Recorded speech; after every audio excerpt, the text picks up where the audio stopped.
Marlon, isang food vlogger, ay kilala sa TikTok at YouTube bilang Manlasa PH. Kakaiba ang kanyang niche, naghahanap siya ng underground food spots, mga pagkaing hindi sikat pero masarap daw ayon sa mga lokal.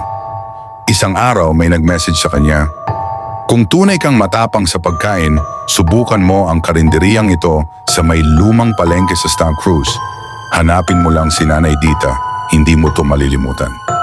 Bitbit ang camera, dumiretso si Marlon sa nasabing karinderya. Luma ang pwesto, wala sa Google Maps at hindi agad pansinin.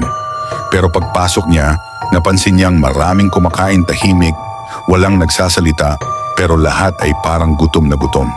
Lumapit siya sa matandang tindera.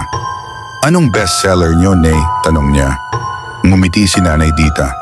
"Adobo, iba ang timpla."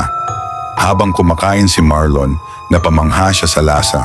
Malambot ang karne, malasa ang sabaw, at may kakaibang anghang na nagpapabalik-balik sa kanyang kutsara. Pinuri niya ito ng todo sa vlog. Pero pagkatapos ng shoot may kakaiba siyang naramdaman. Parang may mabigat sa tiyan. Pabalik siya ng sasakyan nang makasalubong niya ang batang nangangalakal na nakita rin niya kanina sa karinderya. "Sarap, no?" sabay turo ng bata sa tiyan ni Marlon. "Dati, pinsan ko rin ang nandyan." Napakunot noo siya. "Anong ibig mong sabihin?" Hindi sumagot ang bata, tumawa lang at tumakbo palayo. Kinagabihan, sumakit ang tiyan ni Marlon. Bumulwak ang suka at dugo.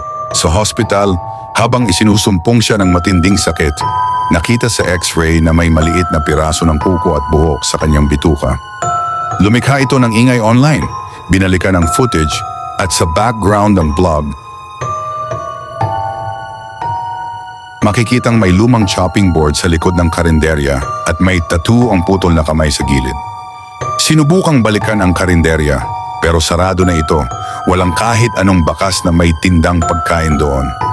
At ayon sa mga pulis sa Santa Cruz, matagal nang abandonado ang lugar. Babala, may mga pagkain na masarap pero hindi para sa tao.